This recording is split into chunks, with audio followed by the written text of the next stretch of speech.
excited to be with you today. I am a senior manager at NVIDIA. I am within the technical marketing engineering team. I lead Gen AI projects as well as enterprise workflows. Today, I'm excited to share some knowledge with you about optimizing and deploying LLMs. So let's go ahead and get started. So within this presentation, we'll first cover self-managed versus hosted API-based LLMs. And since many of our listeners today are just getting started with LLMs, we'll take a closer look at considerations for choosing and using self-managed LLMs. Things like model sizing as well as LLM inference stack. Then we'll take a look closer at building local copilots. We'll go over optimizations for achieving lower latency and higher throughput inference, and lastly, emerging LLM applications. There are a few demos throughout this presentation. After each demo, we'll discuss how the demos work and the technologies used. All right, let's get started. All right, let's first talk about the considerations for choosing self-managed versus hosted API-based LLMs. Self-managed can be on-prem in an enterprise data center or on the cloud, but they're not using any SaaS offerings. Enterprise customers may not be able to use models that are hosted online, or they can't go to a vector database that they don't control. Self-managed allows for that flexibility, but there is a cost to build out infrastructure initially, but as things scale, you make up that cost, and you get more control over latency and throughput. You also can do batch processing to supplement the LLM with proprietary business data during off hours. Hosted API-based LLMs, like SaaS offerings, can decrease your time to market. The IT infrastructure management costs, for the most part, are taken care of, and since all you have to do is call a service API, the integration into applications is quite easy. The service provider may also even be able to offer you more access to models. But overall, there is a rapid change in the ecosystem happening right now. It seems like every day a better LLM is being released. So the trade-offs between self-managed and hosted is ever evolving. New generation servers or inference engines may be more quickly accessible using SaaS offering, but it depends on your circumstance. You may be working for a startup and living on the cutting edge. You are in a spot then that you might be able to deploy new infrastructure and orchestration tools much quicker than a hosted API-based LLM. So let's look at how batch processing can supplement an LLM with proprietary business data during off hours and the advantages of doing so.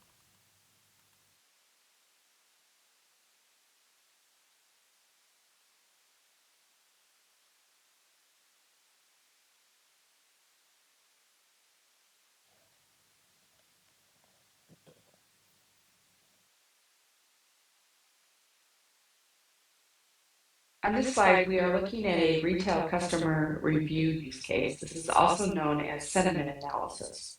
A sample review is indicated on the upper left-hand portion of the slide. In this example, a customer bought a bike which had mixed reviews and was not impressed with the customer service experience. The LLM generated a summary of the review, which is shown on the bottom left.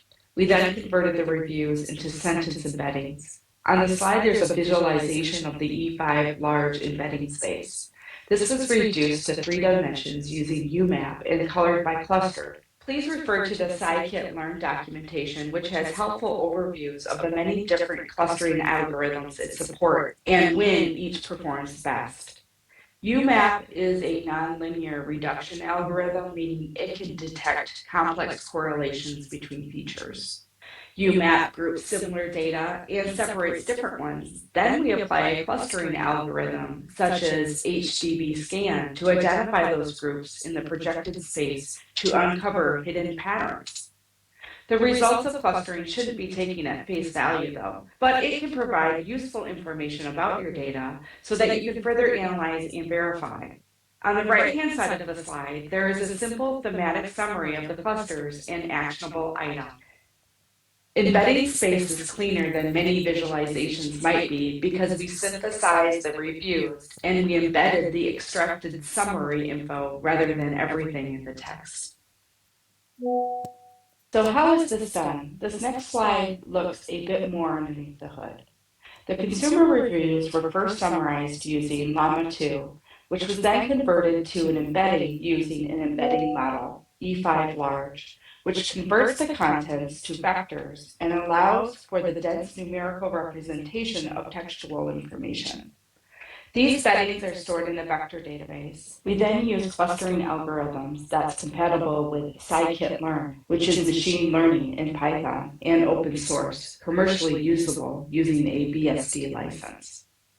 The point of doing this with a self-managed LLM was that we can spin up the LLM, saturate it for a period of time, and then spin it down, significantly lowering TLC than keeping the machine running all the time and easily accessible to a broad audience. This should be a reoccurring process and scheduled as a job. Every part of this is running on open source software, and this whole thing can be run on a single cloud instance. We will touch upon the concept of embedding more in an upcoming section of this presentation. Now let's look at some more considerations for choosing and using self-managed LLMs. When deciding which LLM to use, the first thing you should consider is your use case. LLMs differ in the number of parameters, the amount of data they're trained on, as well as the type of tasks that they can perform. Simplest models can do tasks such as classification, sentiment analysis, summarization, and simple conversation. Larger models can handle more complex natural languaging tasks, such as reasoning, logic, arithmetic, and even word analogy. And the largest models can do any of the tasks that the other models can do, but often with less context. Models can be quantized, which is the process of converting the weights of a model from a higher precision to a lower precision. This ultimately reduces the memory footprint of a model while maintaining the model performance. Quantization can introduce various sources of error in your algorithm, such as rounding errors, overflow and underflow, computational noise, and limit cycles. This results in numerical differences between the ideal system behavior and the computed numerical behavior. So it's important to understand exactly how the model was quantized. This slide illustrates that as a new LLM developer, you can start your AI journey on a workstation using models that have been quantized. But as your development journey progresses, your use cases change, and you may need to leverage a different model which has a larger amount of parameters and accuracy, and this requires additional compute power. When deciding which LLM to use, the first thing you should consider is your use case. LLMs differ in the number of parameters, the amount of data they're trained on, as well as the type of tasks that they can perform. Simplest models can do tasks such as classification, sentiment analysis, summarization, and simple conversation. Larger models can handle more complex natural languaging tasks, such as reasoning, logic, arithmetic, and even word analogy.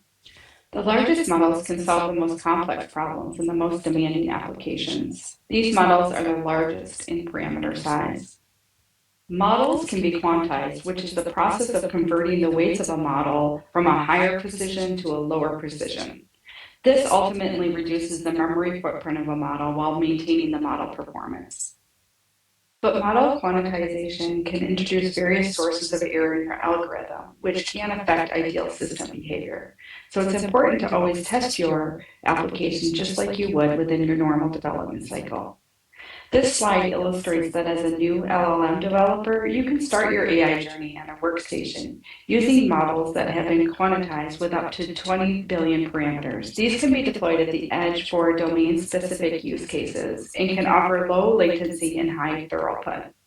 But as your AI development journey progresses, your use cases often change, and you may need to leverage a different model that has larger amount of parameters and accuracy. And this requires additional compute power. But thankfully, specialized hardware continues to make all scales more flexible on deployment forms and use cases. As I mentioned, we've seen this massive explosion of LLMs, particularly community models, in the last 6 to 9 months. The most state-of-the-art seems to be dethroned every 2 to 3 weeks. And of course, because of the size of these models, NVIDIA needed to ensure our inference software solution could remain easily extendable to keep up with the ecosystem. So we wrap TensorRT's deep learning compiler and the optimized kernels from Faster Transformer into TensorRT LLM. This is an open source API, also known as TRT LLM for short, and it's used for defining, optimizing, and executing LLMs for inference in production. This inference software solution allowed us to remain flexible to keep up with the ever-changing LLM ecosystem and the diversity to continue to offer optimized inference for the emerging state-of-the-art LLMs. Triton Inference Server is tightly coupled within the solution, which multiple models and multiple instances of the same model can execute in parallel on the same system. The systems may have 0, 1, or many GPUs. Triton supports multiple scheduling and batching algorithms that can be selected independently for each model. TRT LLM is built on top of TensorRT, so it will do the same optimizations like layer fusing, kernel auto-tuning, multiple stream execution. And TensorRT has this world-class performance because of these optimizations. TRT LLM in Triton Inference Server is integrated into the NeMo inference container, which is part of NeMo Framework. NeMo Framework is our recommended top level that people interface with for large language models. Overall, NeMo Framework provides an end-to-end cloud-native framework to build, customize, and deploy generative AI models anywhere.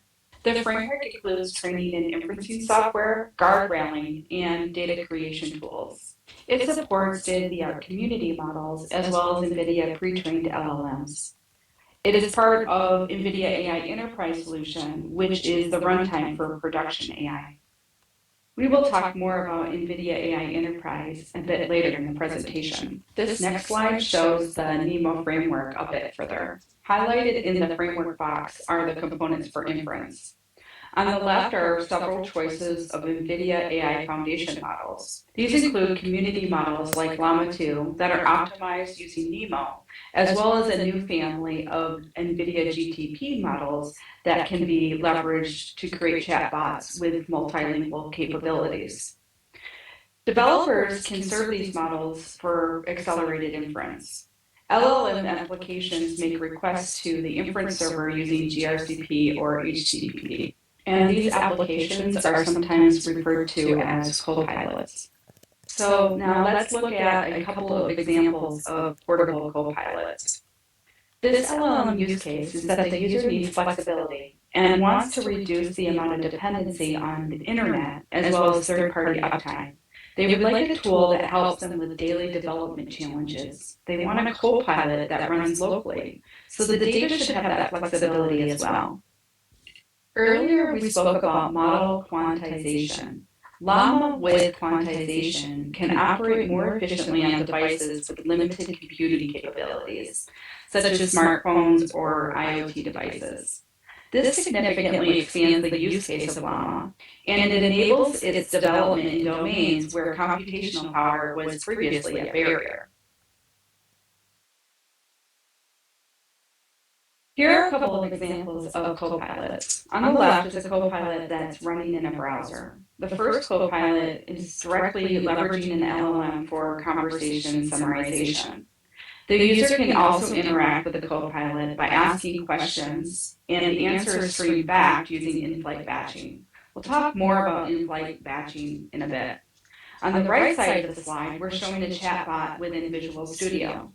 This copilot is assisting in generating code and is using an LLM called Code Llama. It analyzes the context and requirements to generate foundational code segments. So let's look architecturally how this works, starting from the bottom up. The LLM server can be deployed directly on a device or on a server in the data center or in the cloud. This LLM server contains the inference engine and the LLM. The LLM server is NVIDIA Triton Inference Server, and it exposes the HTTP gRCP API and passes the input-output tensors to and from the model. On the client side, there's a model client, which is a simple client that can perform synchronous inference requests. The user makes requests to the copilot through the UI. Now let's take a look closer at how to build a copilot.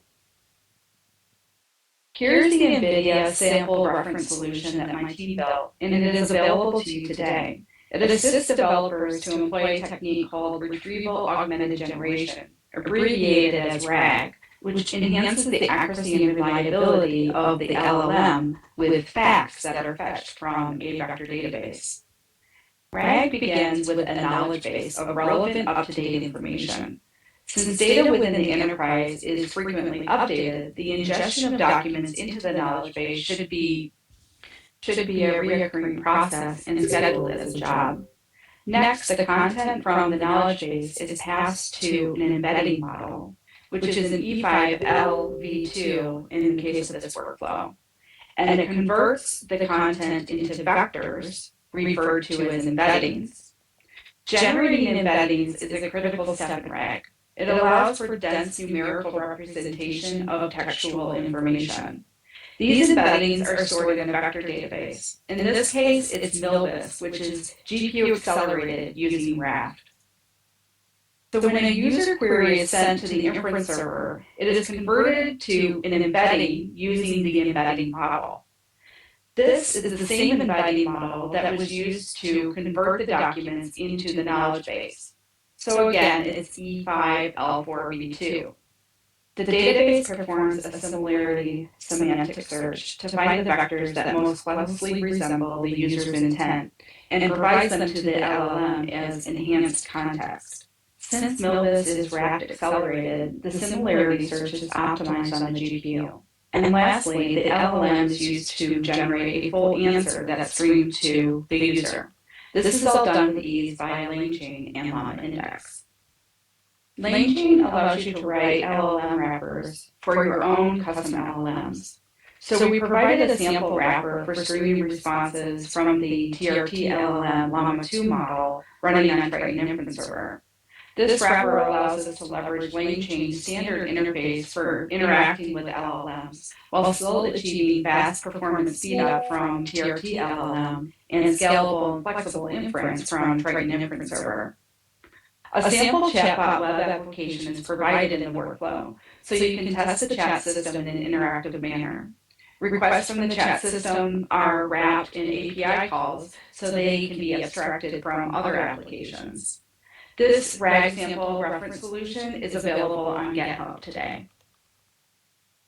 Now let's take a minute or two to double click a bit more on embeddings and vector database before we move on.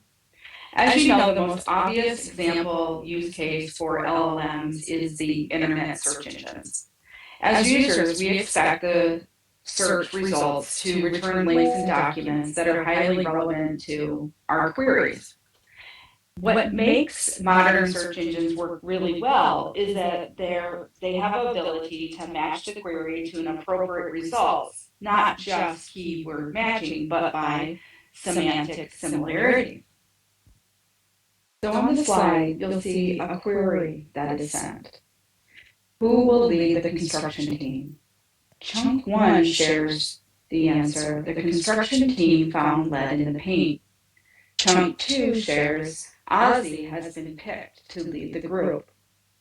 Chunk 1 shares more keywords within the query, like construction and lead, but semantic search can differentiate the meanings of lead from lead and understand that team and group are similar. So chunk 2 may be more helpful for the query. In simple words, they are able to perform matching based on meaning, context, themes, and ideas, abstract concepts that may use different words together, but very much relate to one another. So when we input a piece of text into a representation model, instead of it generating more text, the model generates a set of numbers that represents the meaning or the context of the input text. These numbers are called text embeddings. In LLMs, they tend to be very long sequence of numbers, typically in the thousands, and the longer they are, the more information is stored about the text. Clustering is another use case category that leverages text embeddings. The idea is to take a group of documents and make sense of how they are organized and how they are correlated to one another. There are some code generation models, though, that were trained on top of foundation models, but with code-specific data sets. The models, which were fine-tuned from a general language model, include Code Llama and Codex. There are some models, though, that were trained on code, AlphaCode, Encoder, and StarCoder. For example, AlphaCode is pre-trained on various programming languages such as C++, Go, JavaScript, Python, and many more. At any rate, these LLMs have use cases in various programming tasks, such as auto-completion, code summarization, and generating code in different languages. All right, let's switch gears and start on the next section, which is optimizing for size and speed. You may recognize this slide if you've been following along. This is the NVIDIA LLM inference stack, which we spoke about earlier. But I wanted to take this time to come back to the subject, now that we are double-clicking on optimizing for size and speed. TRT LLM uses tensor parallelism, a type of model parallelism in which individual weight matrices are split across multiple devices. Some of the largest, most advanced language models, like Llama 2 70B, like 70 billion parameters, requires multiple GPUs working in concert to deliver responses in real time. Previously, developers looking to achieve the best performance had to rewrite and manually split the AI model into fragments and coordinate execution across GPUs. TRT LLM enables efficient inference at scale, in which each model running in parallel across multiple GPUs is connected through NVLink across multiple servers, without developer intervention or model changes. TRT LLM consists of TensorRT deep learning compiler and includes optimized kernels and pre- and post-processing steps for groundbreaking performance. It enables developers to experiment with new LLMs with peak performance and quick customization capabilities without requiring a deep knowledge of C++ or NVIDIA CUDA. TRT LLM also has options to deploy with various precisions like FP8, BF16, init4, so there are fine-grained controls over quantization. TRT LLM also supports in-flight batching of requests. This is also known as continuous batching or iterative level batching. It's a technique which reduces wait times in queues and eliminates the need for padding requests, which allows for higher GPU utilization. You may recognize this slide if you've been following along. This is the NVIDIA LLM inference stack, which we spoke about earlier. But I wanted to take this time to come back to the subject, now that we are double-clicking on optimizing for size and speed. TRT LLM uses tensor parallelism, a type of model parallelism in which individual weight matrices are split across multiple devices. Some of the largest, most advanced language models, like Llama 2 70B, like 70 billion parameters, requires multiple GPUs working in concert to deliver responses in real time. Previously, developers looking to achieve the best performance had to rewrite and manually split the AI model into fragments and coordinate execution across GPUs. TRT LLM enables efficient inference at scale, in which each model running in parallel across multiple GPUs is connected through NVLink across multiple servers, without developer intervention or model changes. TRT LLM consists of TensorRT deep learning compiler and includes optimized kernels and pre- and post-processing steps for groundbreaking performance. It enables developers to experiment with new LLMs with peak performance and quick customization capabilities without requiring a deep knowledge of C++ or NVIDIA CUDA. TRT LLM also has options to deploy with various precisions like FP8, BF16, init4, so there are fine-grained controls over quantization. TRT LLM also supports in-flight batching of requests. This is also known as continuous batching or iterative level batching. It's a technique which reduces wait times in queues and eliminates the need for padding requests, which allows for higher GPU utilization. TRT-LLM is great for new or customized model architectures. It's only focused on model optimization, but it has a modular Python API, which makes it easier for developers to extend and customize and tweak. This easy-to-use Python API is used to define LLMs and build TensorRT engines that contain state-of-the-art optimizations to perform inference efficiently on NVIDIA GPUs. On this slide is just basically a code example, which a developer would use to define their model. That will then be compiled through the TensorRT compiler into a single TensorRT kernel. We have some pre-built examples for the most popular model architectures, and you can get the optimized version of that model with their weights directly. So let's look at a pre-built example for Llama tool model definition. First, we instantiate the Llama model and load the weights. Then we build the TensorRT engine, which outputs essentially a single serialized artifact containing the user's weights, the graph structure, and the optimized kernels. Next, we load the engines. And lastly, we execute inference using the TRT LLM runtime.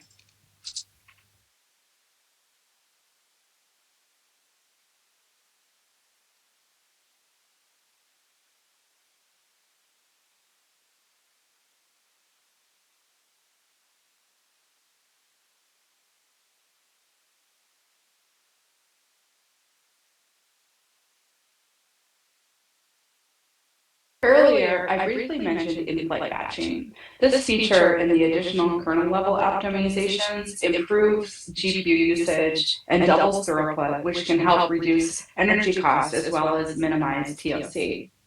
Here's a visual comparison of dynamic and in-flight batching. We're sending 8 asynchronous prompts to a dynamic batching and in-flight batching servers. The max batch size for each server is 4. On the right, you can see that when results are received, it will be replaced by a text area with results immediately. On the left, without in-flight batching, the 5th and 8th requests must wait until the 1st and the 4th requests are completed, which can lead to significant wait times under heavy loads. In-flight batching allows for immediate inference of the follow-up prompt when an earlier request is completed, instead of waiting for the whole earlier batch to complete. To manage dynamic loads, TRT-LLM includes an optimized scheduling technique called in-flight batching. This takes advantage of the fact that the overall text generation process for an LLM can be broken down into multiple iterations of execution on that model. With in-flight batching, rather than waiting for the whole batch to finish before moving on to the next set of requests, the TRT-LLM runtime immediately evicts finished sequences from the batch, and then it begins executing new requests while other requests are still in flight. In-flight batching and the additional kernel-level optimizations improves GPU usage and doubles throughput, which helps reduce energy costs and minimizes TLC. TRT-LLM relies on a component called the batch manager.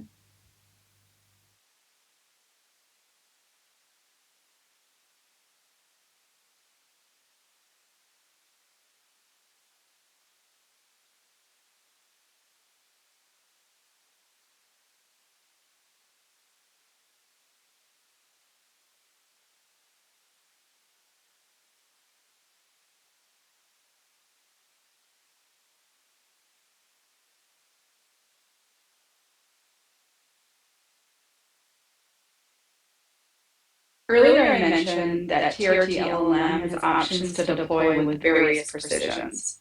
Here's a virtual comparison of FP16 versus init4. For this particular financial Q&A use case, the response comparison is quite good.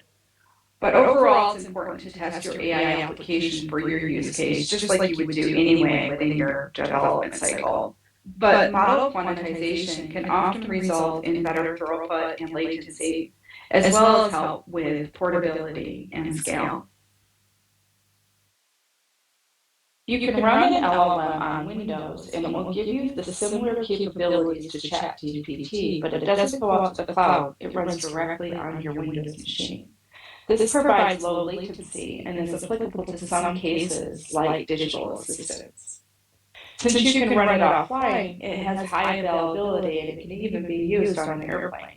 Since everything runs locally, the data is safeguarded, allowing you to keep private or proprietary data on the device itself. Now let's look at how this is done. So you develop and train models in a connected environment. This would perhaps be a remote machine that has the needed GPU resources. You will run Triton Inference Server on WSL. So for those who are familiar, it's a complete Linux system inside Windows. Ubuntu Linux runs directly on top of Windows. WSL also requires that you are running the 64-bit version of Windows operating system. I do recommend checking out our WSL user guide for more information.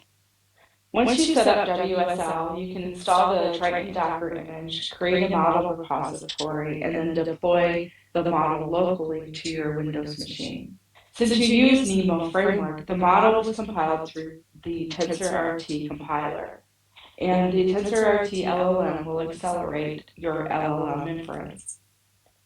Using these libraries, you can send either HTTP REST or gRCP requests to Triton to check the status or health of Triton, but also to make your inference requests.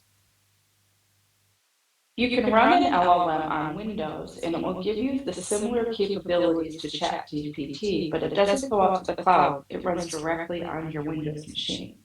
This provides low latency and is applicable to some cases like digital assistants. Since you can run it offline, it has high availability and it can even be used on an airplane. Since everything runs locally, the data is safeguarded, allowing you to keep private or proprietary data on the device itself. Now let's look at how this is done. So you develop and train models in a connected environment. This would perhaps be a remote machine that has the needed GPU resources. You will run Triton Inference Server on WSL. So for those who are familiar, it's a complete Linux system inside Windows. Ubuntu Linux runs directly on top of Windows. WSL also requires that you are running the 64-bit version of Windows operating system. I do recommend checking out our WSL user guide for more information. Once you set up WSL, you can install the Triton Docker image, create a model repository, and then deploy the model locally to your Windows machine. Since you use NeMo framework, the model was compiled through the TensorRT compiler. And the TensorRT LLM will accelerate your LLM inference. Using these libraries, you can send either HTTP REST or gRCP requests to Triton to check the status or health of Triton, but also to make your inference requests. Within the NVIDIA AI Foundry, customers who want to build and customize LLM can start with foundation models in NVIDIA DGX Cloud. DGX Cloud enables users to train and fine-tune models at scale, providing the tools you need to easily and efficiently configure and manage model customizations with built-in telemetry and high-performance compute, networking, and storage. But a repository of pre-trained and enterprise optimized models are also provided, which, depending on your use case, they can be used as is. To kickstart your AI development journey, a reference workflow is available to you, which we discussed previously on slide 17. This will show you how to implement an implementation of RAG to deploy and enhance the accuracy and reliability of NVIDIA foundation models with facts fetched from a knowledge base. Enterprise RAG apps are deployed on AI Enterprise Stack, which can run anywhere, on-premise or in the cloud. The NVIDIA AI Inference Stack can help you make customized LLMs and chatbots. The tool to do this is NeMo, and the runtime in production is NVIDIA AI Enterprise. AI Enterprise software branch support and maintenance consists of bug fixes and critical security updates. The duration of support for an NVIDIA AI Enterprise release depends on the type of release branch to which the release belongs to. NVIDIA releases security updates to address software vulnerabilities discovered in the NVIDIA AI Enterprise release branches. The screenshots on the slide shows NGC's container scanning UI.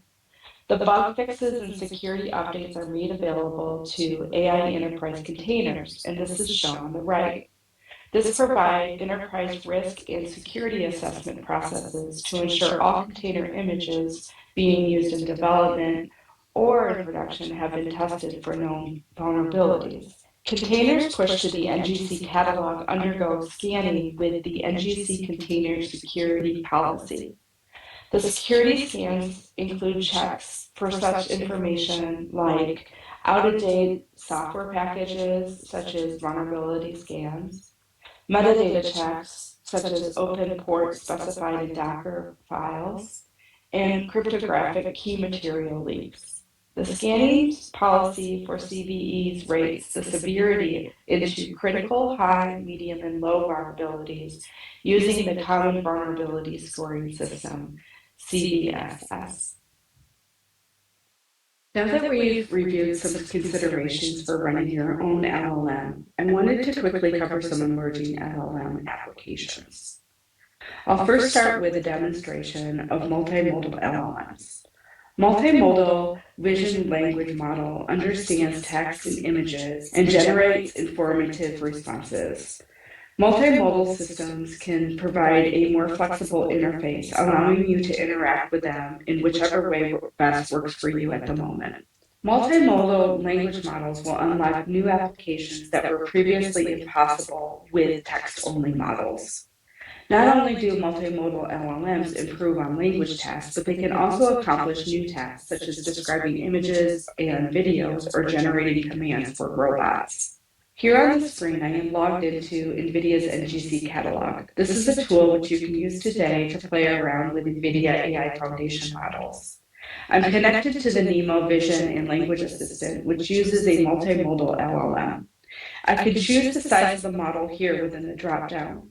I'll start with an 8 billion parameter model and see if it can accurately generate a response based upon an image. I'm going to drag and drop a picture of spaghetti and meatballs and ask the LLM to make something like that. I'll submit the question and a very detailed response is generated.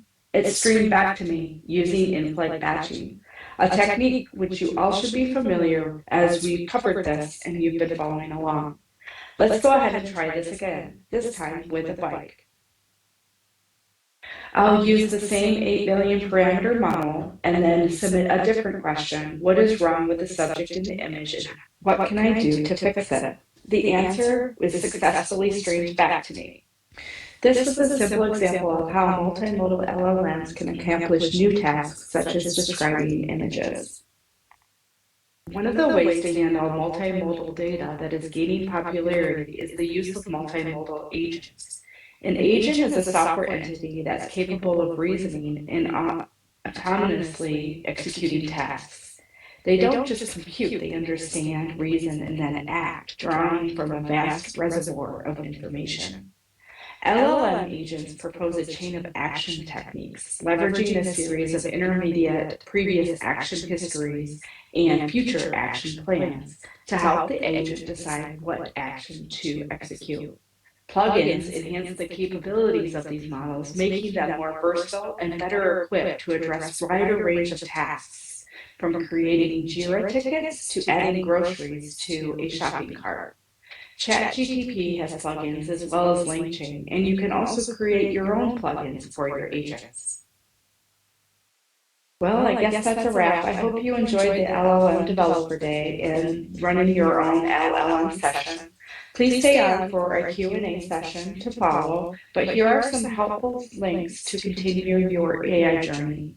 We have the NVIDIA Inception Program for startups, as well as an active developer community.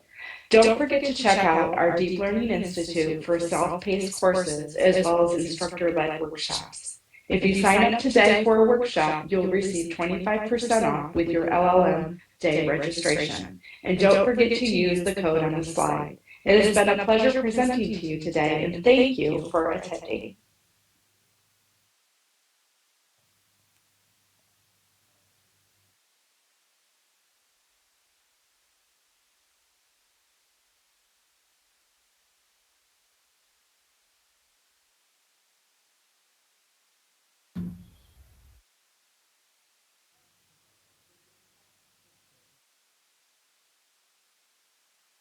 everybody. Welcome back. So we have completed most of the foundation things. We have now also learned how to train your own LLMs.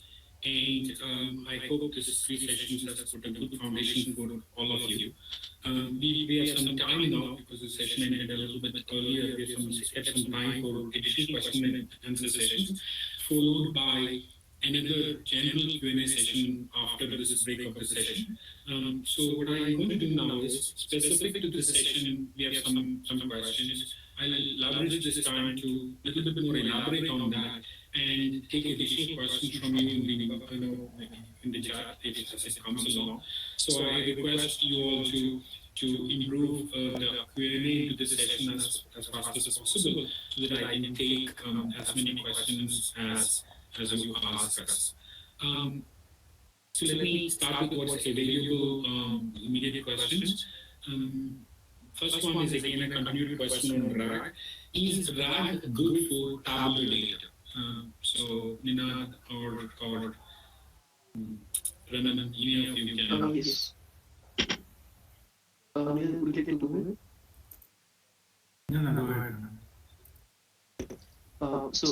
Tablet is definitely a good candidate for RAG, especially because data that is there in your database, it's not part of your training data itself.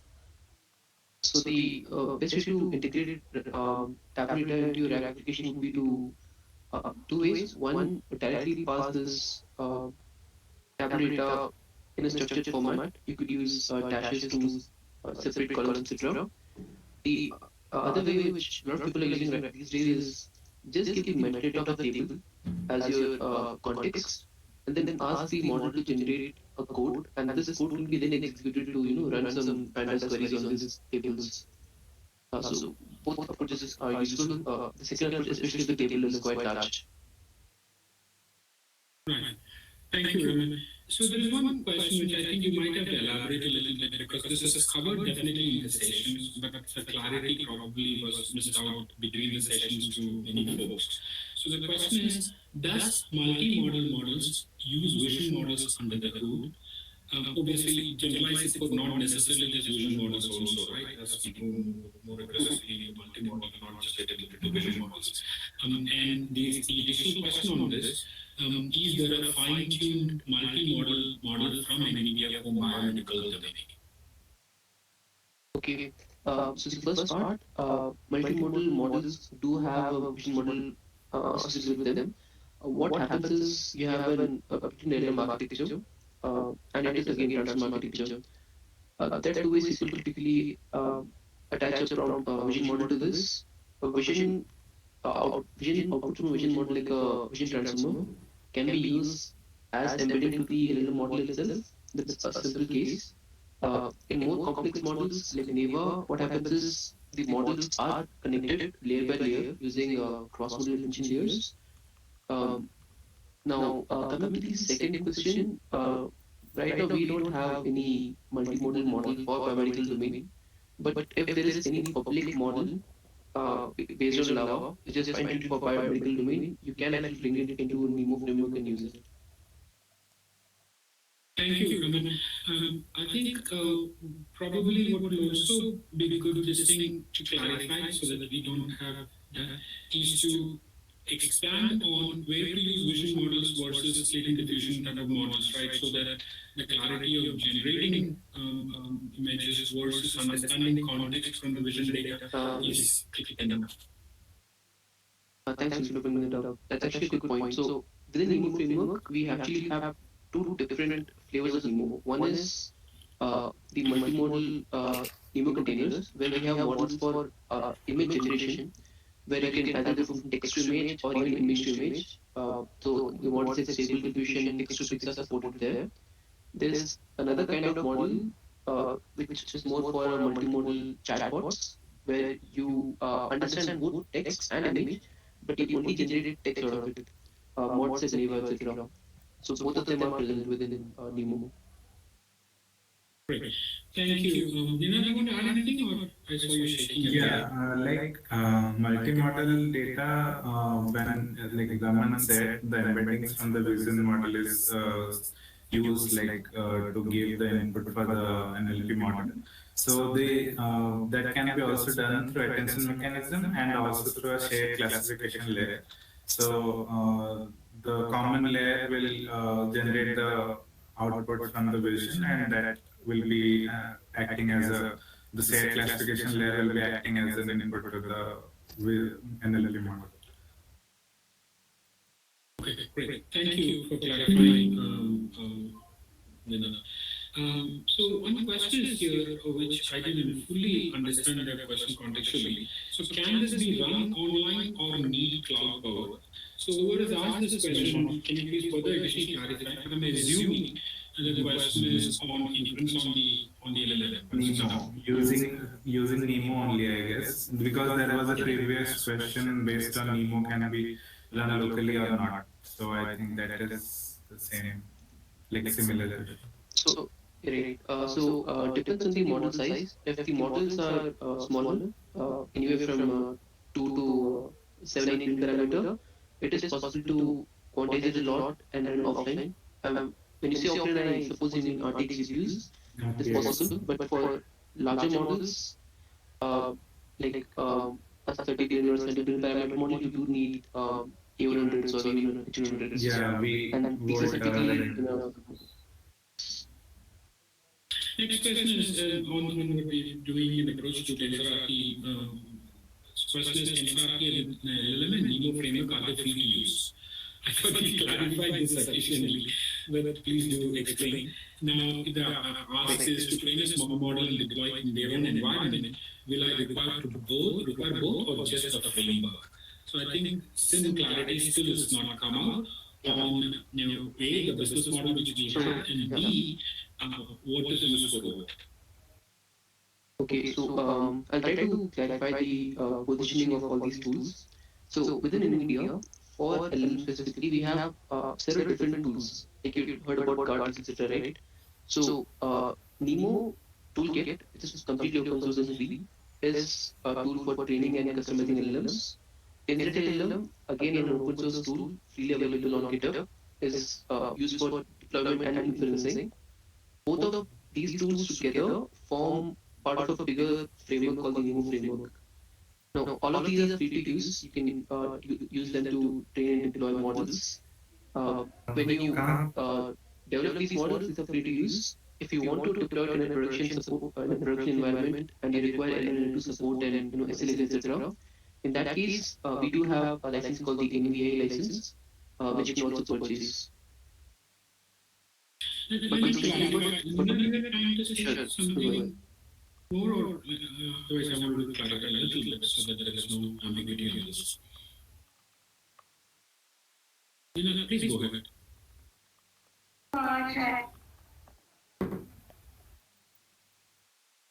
Yeah, sorry. Yeah. So just to clarify what Raman was saying a little bit more, so the approach which we have taken is very modular for you, right? So Nemo framework enables you to take through the full workflow of taking your model, tuning it, connecting it to RLHF base, plugging in your guardrails and training that guardrails to your context, and then connecting it to a database, like a database for real-time plugin, and then taking that out as a web API visit. That's the framework environment. Now, you can use that underlying to it with in your own premises or on the cloud, which is your cloud or somebody else's cloud. Or you can take this full thing as a service from our side, including both the framework and the underlying cloud. So that's the options available. Just to leverage the framework, completely free and open source, and to build and take it out as an application of framework, again free for you to do. If you want the underlying infrastructure from us, available for you so that you can build it from your browser itself and at a very contained cost so that your time to solution is absolutely fast. And then at production deployment, if you want production quality, enterprise grade support, we have a framework which enables you to take that from us. Otherwise, you can deploy it and maintain it yourself. So if you're deploying it for your enterprise, obviously you would need it supported at an enterprise grade support. We extend that also for you. For that is what the final part of what Raman said of an AI and NVIDIA AI enterprise supports layer. And that support layer is not just limited to giving you support on it, but it also brings you the full weight of NVIDIA expertise to bear for your problem. And so you're bringing in NVIDIA expertise plus the qualified enterprise grade support, and then take it to your deployment environment. So hope that clarifies. Now, so there is a variety of these questions, Raman, and just being asked.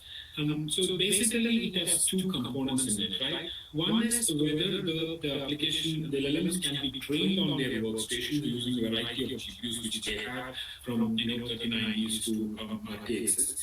And second is when they are training it, can they leverage the two workstations with an NVLink or whatever which they have, and take it forward, right? So the specific question which is asked, for example, is can Nemo LLM run on laptop NVIDIA with 4 GPUs?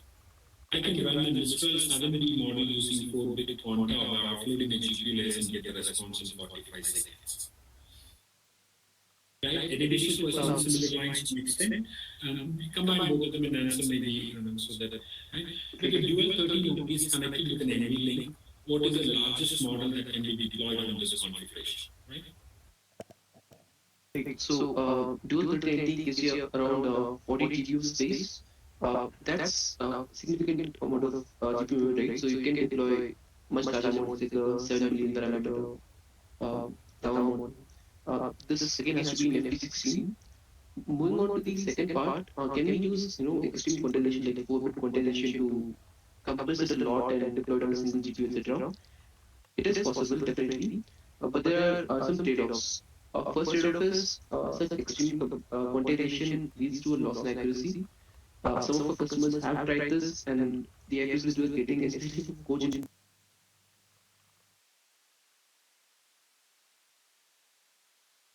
are too much in the range of I think the user have already mentioned 45 seconds.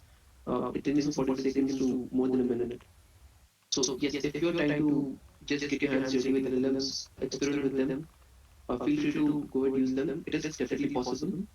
But if you want to make a POC or move from there on, do need some newer architectures like A100s or L40s.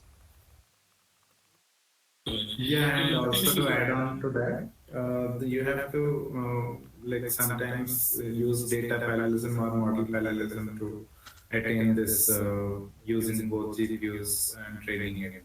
So that also you need to take care of while training these. Right. So effectively, it depends on this, right? The type of model which you're using and your model selection has dependency on the domain which you're using it for, the level of context which you're wanting to achieve out of that model's this thing.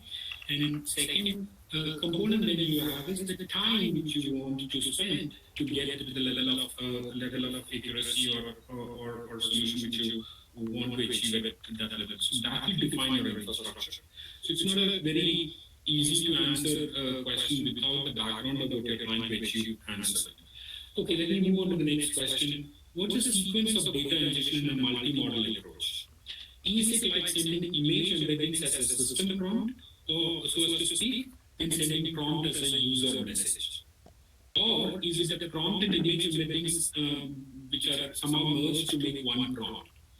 How is it done in NEMA? Right? That's the question. Okay. Regarding the first approach, where you can send images as a prompt, this happens in two steps. So if you think of your logical prompt to be both image and text, but what actually happens in the background is that your text goes through the normal process of converting into some embeddings. These are normal embeddings in text model. The image component, first we get some embeddings from a vision model, like a VAT model. These embeddings are then transformed to be in the same level as these text embeddings.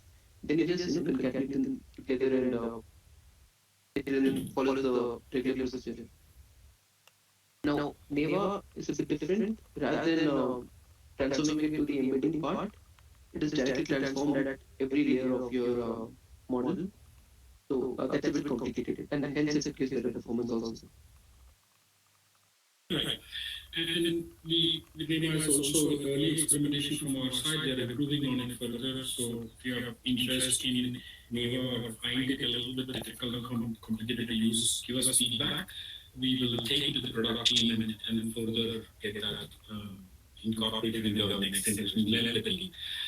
Okay, next question. Does Nemo model provide text case generation for website functionality testing? And can we use Nemo framework to train a vanilla model to make use of such specific use cases? Yes, I suppose they mean test case generation. You can definitely do it. In fact, one of our customers is already trying out test case generation using models. Nemo does support open source models like Llama and Falcon, so you can bring them in and start using them. So it's like a good use case for Nemo. Right. So there is a lot of questions on the usage of NVIDIA laptop and desktop GPUs for the work involved here, right? So I wanted to both expand on this, but let me put the structure to this question and the framework of the approach to this, right? So the question more or less in these lines, right? Does NVIDIA consumer GPUs like 30x, 40x support FP16 quantization? Right? And obviously, the outlook on these questions is to leverage these for their development work, right? So, to answer it in a larger context, where I hope Raman and Ninad will specifically answer the question on this, is this, right? Our architecture spans the complete deployment environment for you from your development environment in a PC or a desktop to a workstation to the full-fledged data center backend, and within the backend of the data structure as a large, vertically tightly integrated supercomputing environment for training workloads versus a hyperscaler data center environment for inferencing. And then on the edge, for deploying them in edge device. We built these for specific workloads, specific use cases, but the architecture more or less remains same, right? So you can effectively do what you want to do on any of this. What it will deliver to you is at a different level of performance, and you're trying to deliver that. It's your choice to do it in the right way. Now, between commercial and enterprise, there is another layer of differentiation, right? And it's limited by the uses which you're looking and the legal environment which we have built this systems for. So the consumer systems are built for consumer grade applications. We do not advocate them for being used in the enterprise environments because it cannot give you the level of protection on power, safety, etc., which is required in an enterprise grade environment. And our licensing approach on that is limited to consumer usage. And when you're wanting to deploy it for your enterprise grade leverage, this thing will give the enterprise grade products. But architecturally, most of them can be used. And for development environment on your workstation, it depends upon what you have and what time you want to spend your time on developing and delivering that to your customer, right? Because there is a cost for your time involved. Right? So that's the generic answer. Now, Raman and Ninad, please tell the specific one which they have asked. Yeah, I think Nick, that was the right answer. Touched upon what I wanted to say. Specifically, our question was, do the DX and 40X series support FX16 quantization? Yes, they do support that. So you can experiment with those. The other question on are there any use cases that require info inference? Yes, actually, we do support inference within Tensor LLM. It is quite practically used because it does improve the throughput a lot. But again, if you have Please go ahead, I'm sorry. No, there is a if there is some lag. okay, if there is some use case which requires very precise generations, then you might want to do some experimentation, see if quantization is fitting or not. Thank you, Raman. Ninad, you want to add?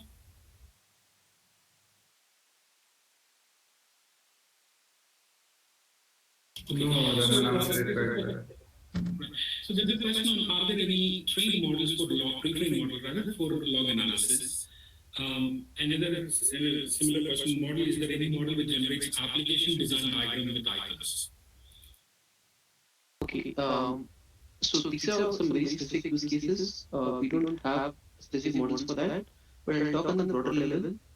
For log analysis, you could take any existing 3D model, and the beauty of LLMs is that you only require some 100 to 200 samples to just do some initial p-tuning and see if that's any good for your use case.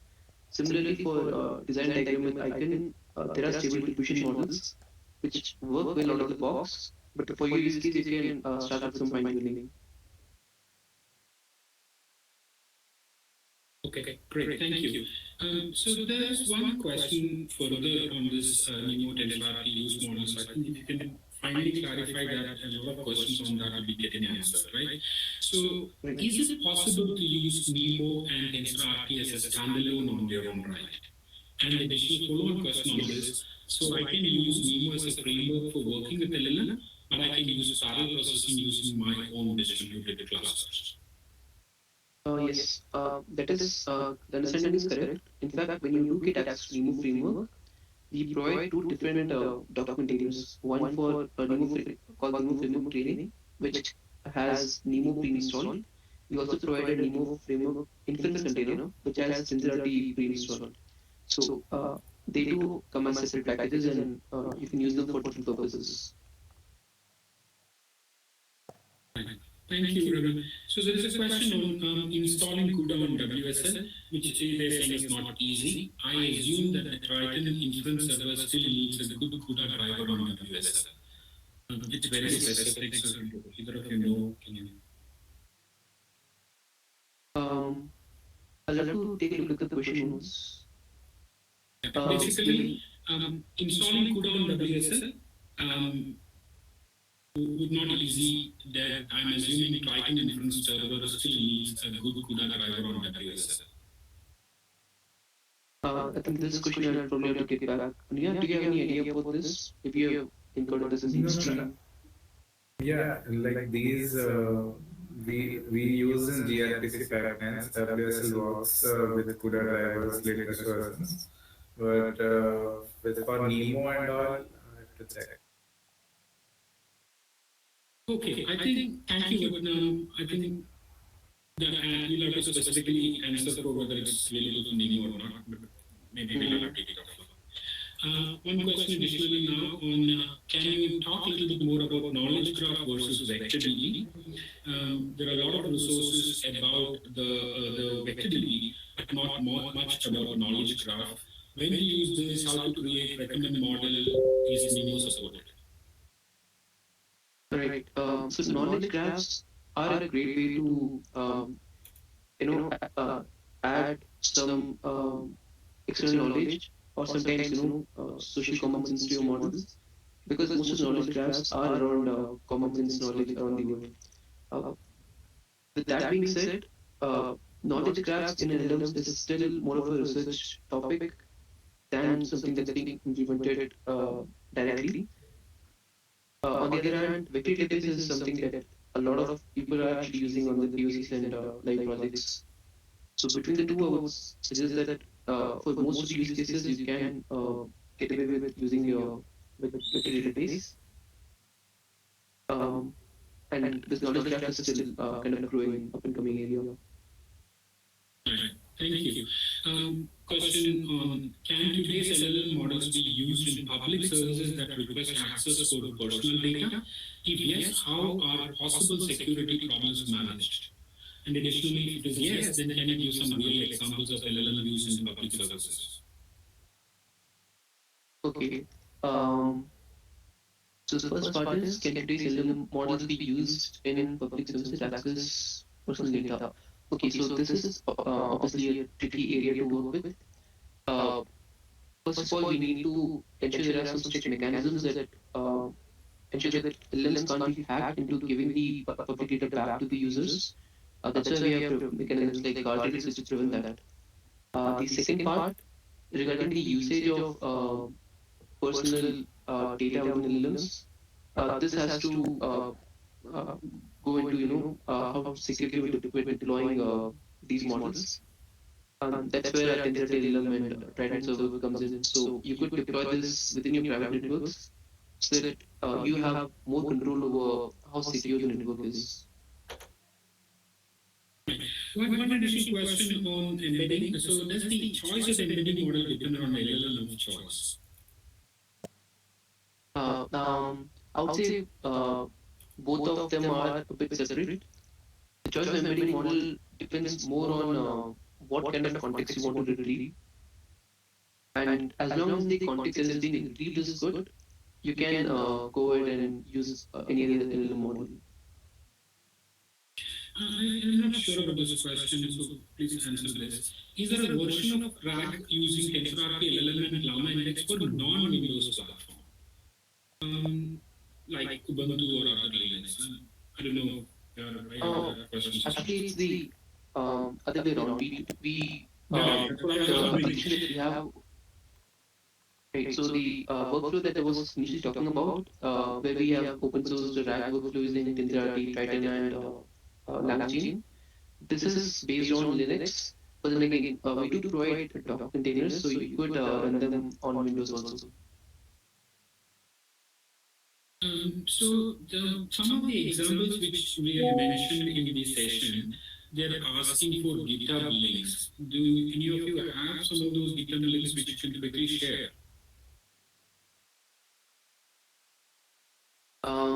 So we could share GitHub links for TensorFlow, LLM, Limo, etc. If there's any particular example that they require, I I'd think be if you happy could to drag take it examples in. and others which we have mentioned in this thing, maybe we can give an assorted set of these things over the sessions or in the next Q&A session as fast as possible. Sure. One question, do you have any idea when we'll be able to achieve more complex behavioral models that can be run locally with tolerable latency? I'm a game developer and eliminating cloud AI costs is kind of a make or break for us. Right, so let me try to explain this a little bit. See, there are multiple models available which can run out of the workstations which you have.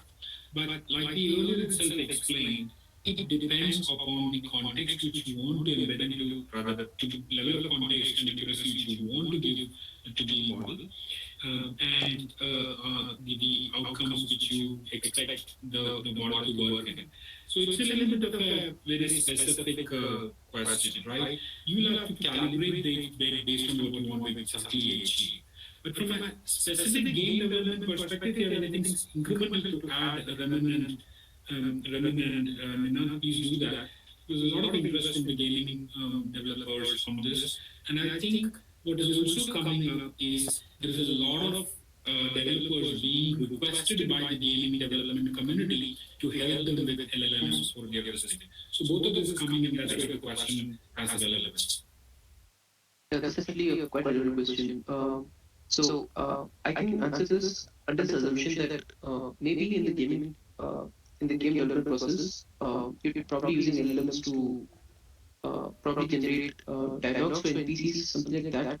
If that is the case, that is a very specific use case for which a larger LLM might be an overkill.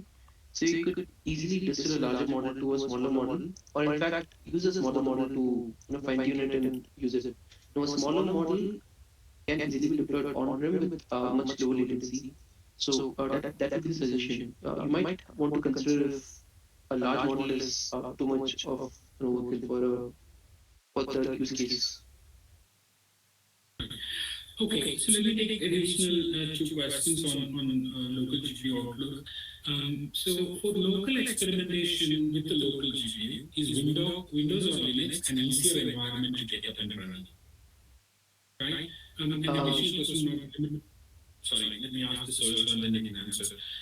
I saw some techniques combining LLMs and RL to build more capable agents. Is there some techniques such as LoRa to combine them and run on low-end devices? Okay. So the first part of the question, Linux is preferably we would prefer to that you use Linux for all these tools because that's what we intended test on. But again, all of them come as Docker containers, so you can take it to other OS. The second part, combination of LLM and RM.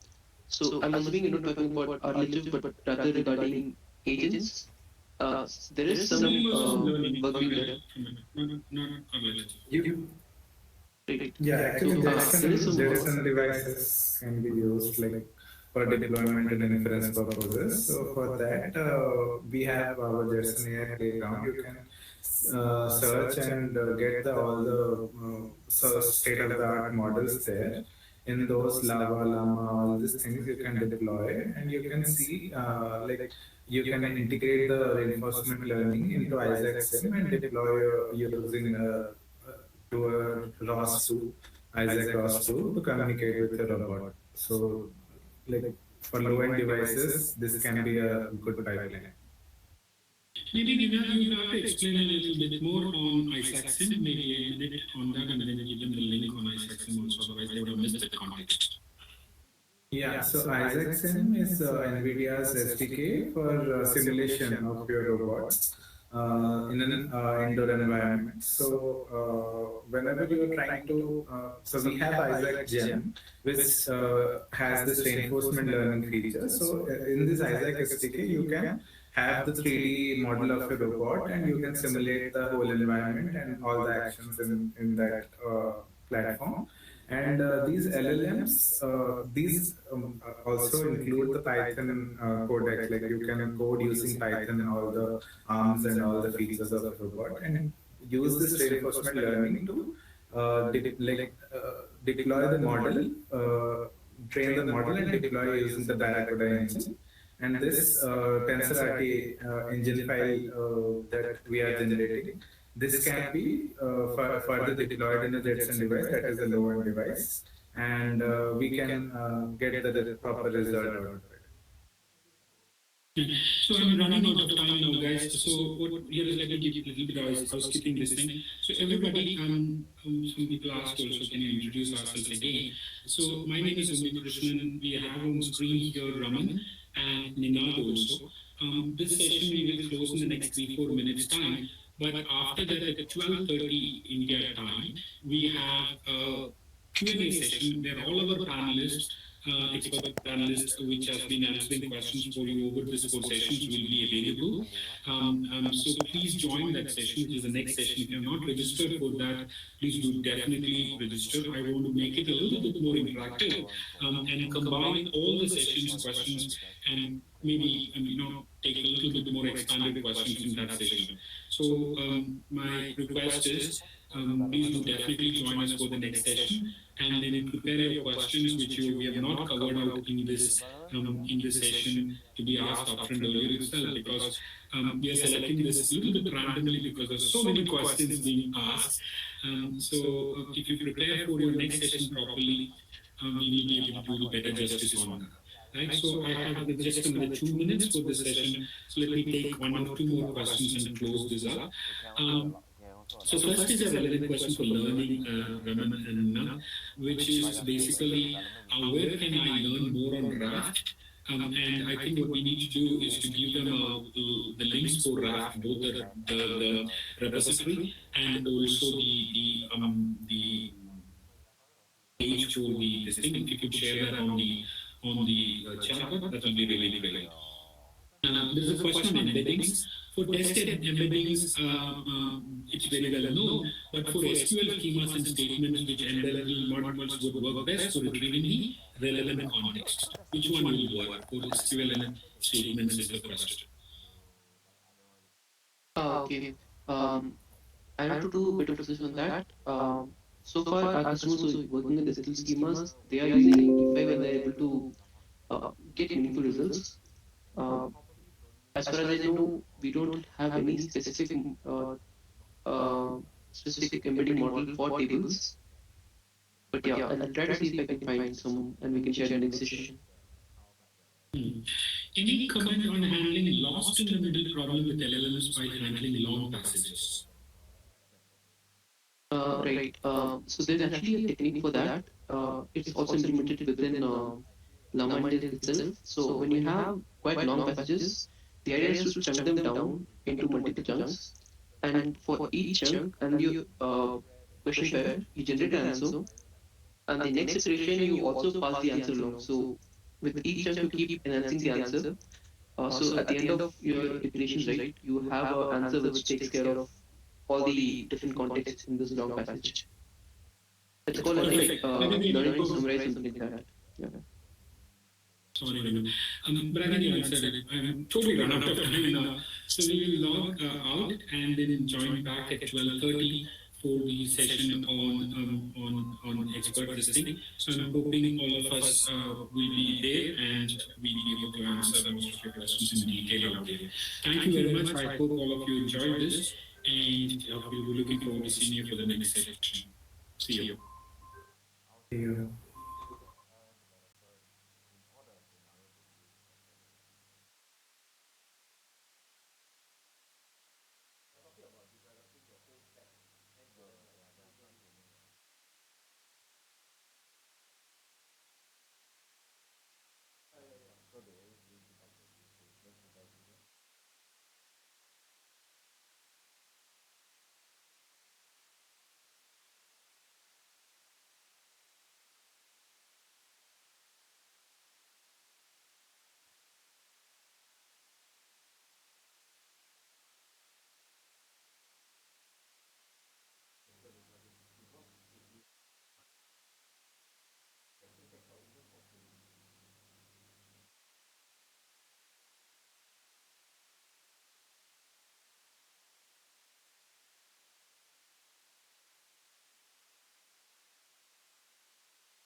我们还是要分两句嘛。